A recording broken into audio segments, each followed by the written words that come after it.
England looking right down the barrel and hoping, I think, for inclement weather, 249 runs behind. We join their innings now with the first ball. Marshall, the destroyer, is coming in from the Stretford end, taking strike, Graham Gooch.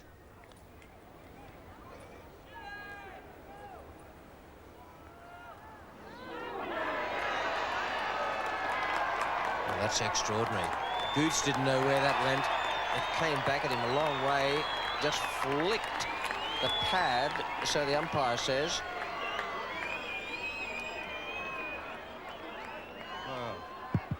Well down the leg side. Gooch nowhere near it with his bat. He certainly didn't play at it.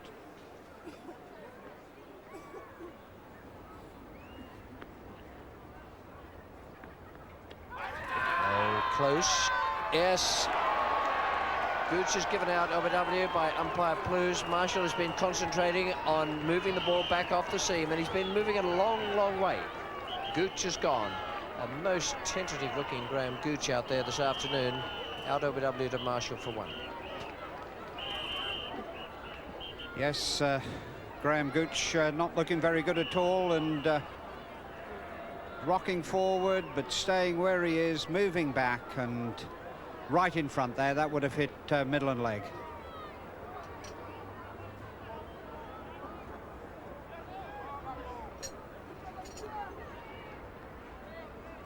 Marshall to Gatting. Oh, that's close. Yeah, I think missing leg stump.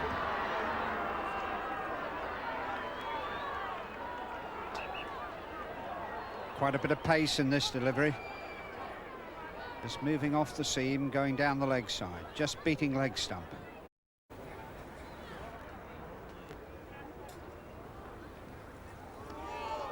That was as close to unplayable as you'll find anywhere. Most of the balls coming back off the seam, that one going away. Yes, that going like a big leg break. I don't think there's any real answer to that. You're playing basically for the ball running in towards you, and that pitch is about off stump, goes away like a leg break and bounces. So there's no real answer to that.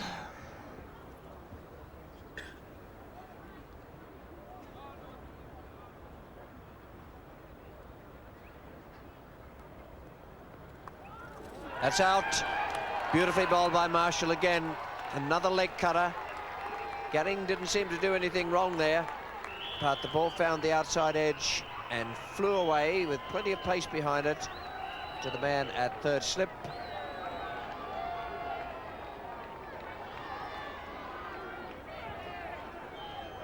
Well, again, that man Marshall, he really has bowled well again, making the ball go both ways off the seam, and that again just held up, just went just enough to catch the edge, only that odd inch or two, and straight into slip there. So, but pretty straight there, did Mike Gatting.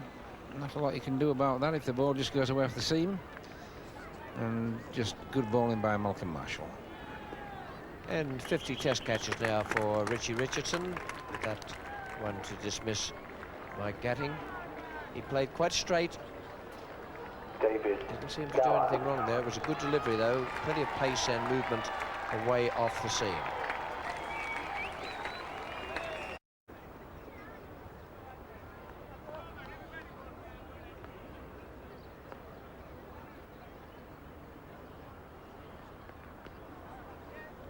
Well bowled again.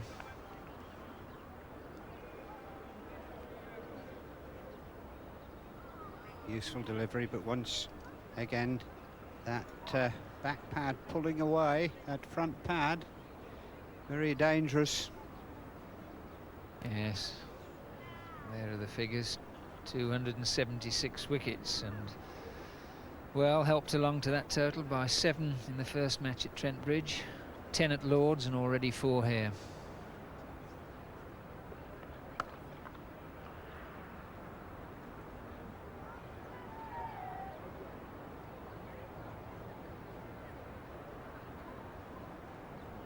Already 5 wickets in an innings 17 times, and well, he certainly made a cracking start in this innings.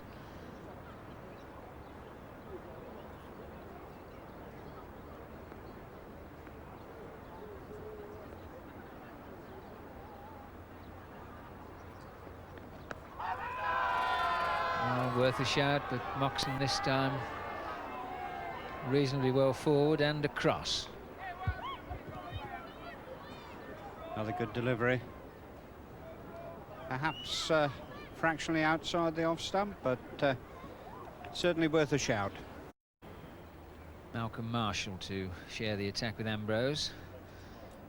The only thing Viv Richards had got to consider was that, having had 2 official warnings for running on the wicket from umpire Plews last night, 1 more means him out of the rest of the innings, and so Richards must have thought long and hard as to whether to open with other bowlers to see if they could make the break and not risk losing his main strike bowler.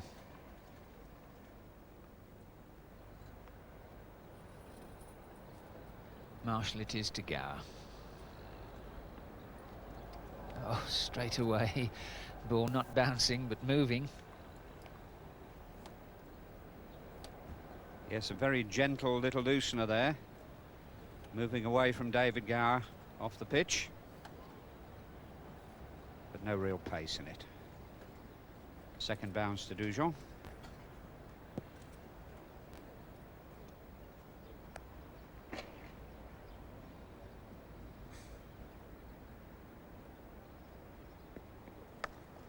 Nicely flicked away.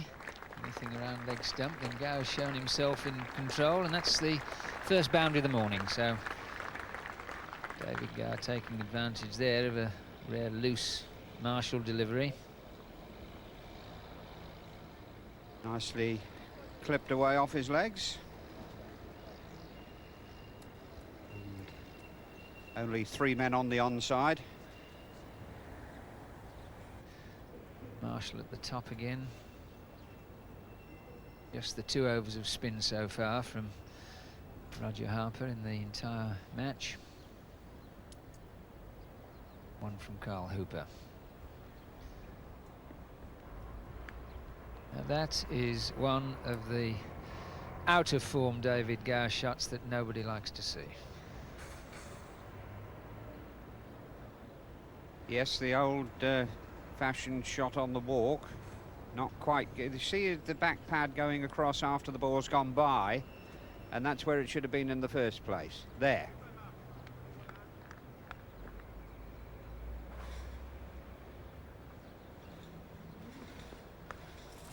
Oh, well, one followed by another, almost inevitable, and David Gower, after looking as though he was marching down a different road, isn't. Joyous West Indies supporters there, and Gower caught for 34 and England 73 for 4. Yes, lovely piece of bowling. You've got to give the bowler credit, but you can see how far David was away from being behind that delivery. Very, very wide indeed. No need to play it. And a disappointing end. And Richardson will be pleased at holding one after putting one down last night. He put Martin Moxon down. One thing that was that West Indies wanted and England didn't.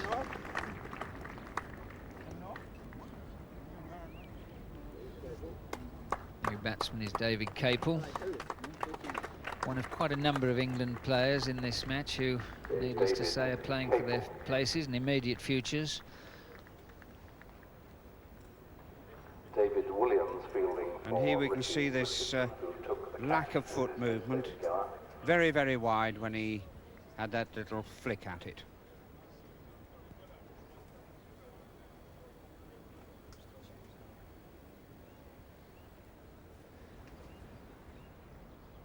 Those are the figures for the innings.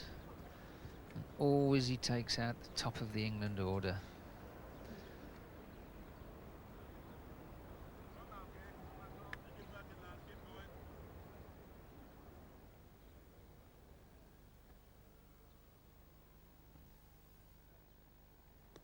And that's close. Gracious me, got him on the back foot. Yes, he has this great ability to get the batsman back. And that's a very good shout. Those 22 wickets really have simplified life for his captain, Viv Richards. Well, averaging under 10, getting a wicket under every 5 overs.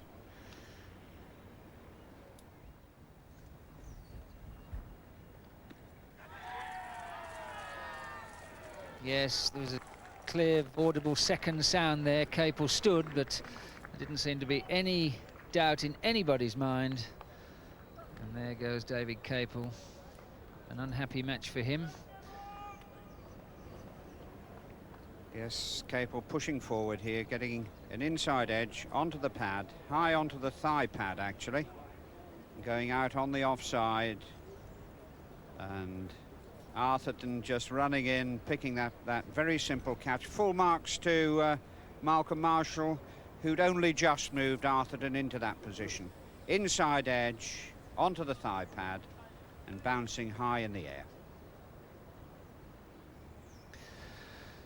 Yes, Capel never came to terms with Marshall. He was nailed on the back foot and survived a very strong LBW appeal, and obviously deciding to come forward as often as not. Did the very thing that back pad man was there for. Now new batsman Paul Downton. In his time he's played some pretty long innings against the West Indies, if not particularly high-scoring ones, but somewhere along the line, after a shot like this and a dismissal like this, Capel, you see, playing forward to a ball well short of a good length.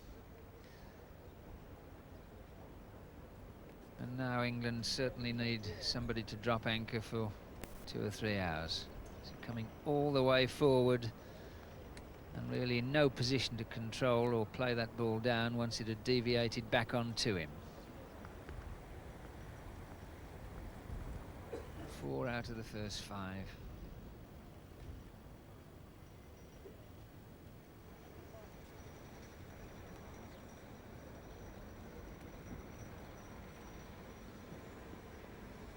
Well, dear me.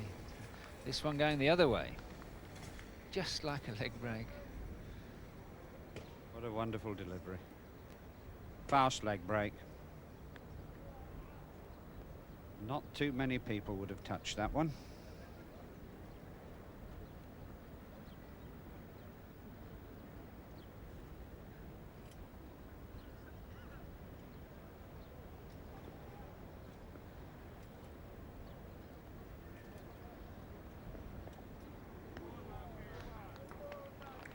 Well, if he's not hitting the edge of the bat, he's missing it.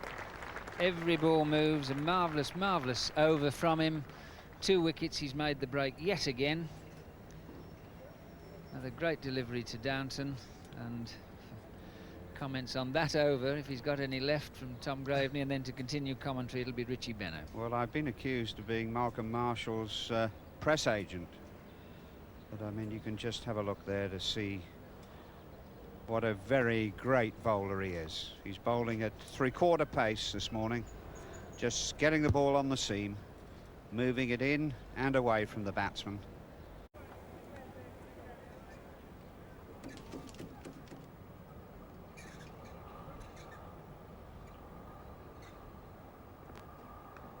That's beautifully caught. That's a fine catch by the man there at slip, Roger Harper. Paul Downton has gone. That ball moved sharply off the seam and it went very, very quickly to Harper. And the high 10s are in operation out there. Well, as I said before, cutting the ball back most of the time, but then just the occasional delivery going the other way. Not very much, but it doesn't need to do much if it's been cutting back off the seam. And that one just went a fraction away, and Downton had to play it. It was a good length, skidded through. Very, very similar to Mike Gatting's dismissal, and there's not a lot you can do about that. It just goes out a couple of inches off the seam. You have to play, and that's the result. So there's not much you can do about that. And 5 wickets in a test match innings for the 18th time for Malcolm Marshall now, and the 6th time against England. Catch to Roger Harper, the wicket to Malcolm Marshall. And the score 87 for 7.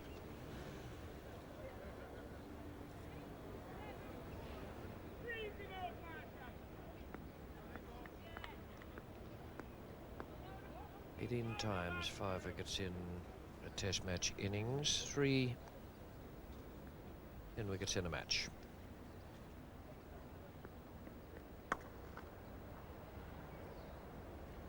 Philip de Freitas is the new batsman. He's joined John Embury.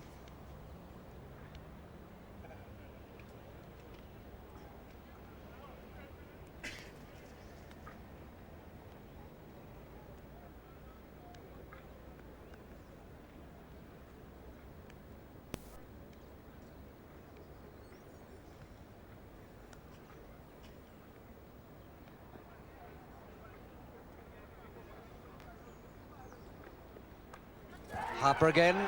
De Freitas gone. Almost an action replay. The only difference was the batsman on this occasion. But Downton read de Freitas. 87 for 8.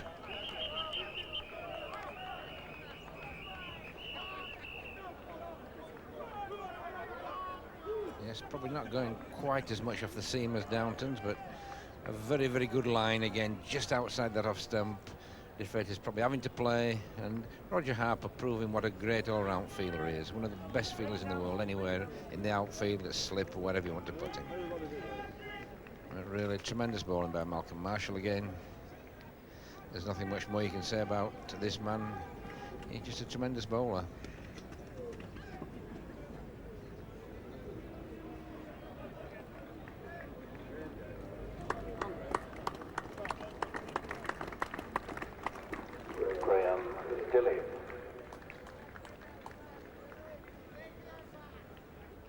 Dilly coming out at 87 for 8.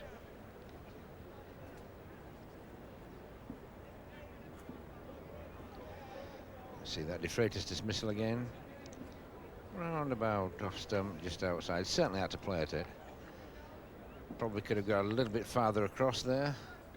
But when you've just come in the first delivery or two, it's not that easy.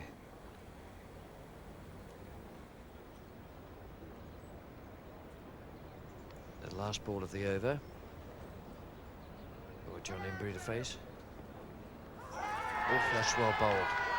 Did too much, I reckon.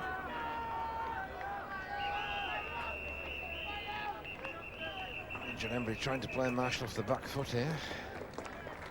Marshall going back to moving the ball in. And that probably just did too much. Probably just missing the leg stump, but certainly very, very close and well worth a shout. He's a very interesting bowler. He's an object lesson for all young bowlers, I reckon, that you don't have to be a giant. You can be a well-built fast bowler, and you don't have to run 1,000 yards. He only has a short run in, or relatively short.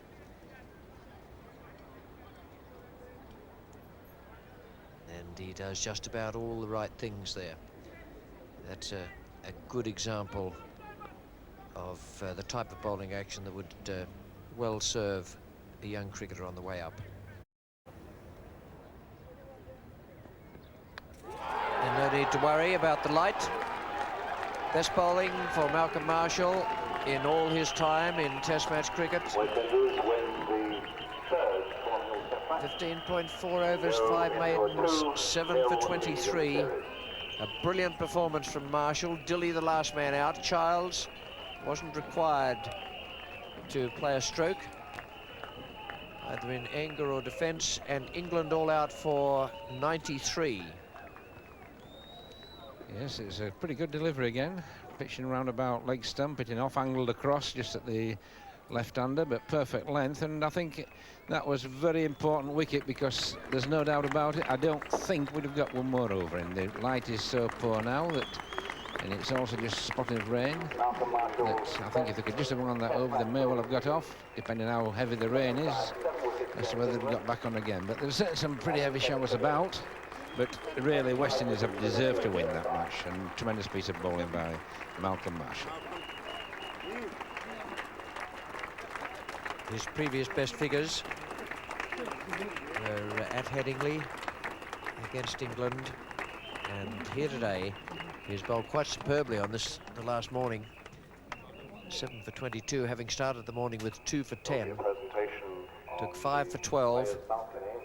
Brilliant effort.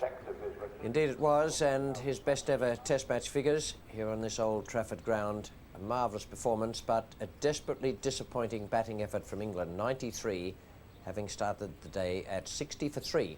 Just 2 double-figure scores there. 3 if you take extras into account, although that'll be small comfort to the England batsmen and to England cricket supporters around the country. The bowling figures thoroughly dominated by Marshall, who bowled quite beautifully out there. Moved the ball a lot off the seam. Man of the match was Malcolm Marshall, named by Tom Graveney, a thoroughly worthy choice. It may not have been all that difficult a decision.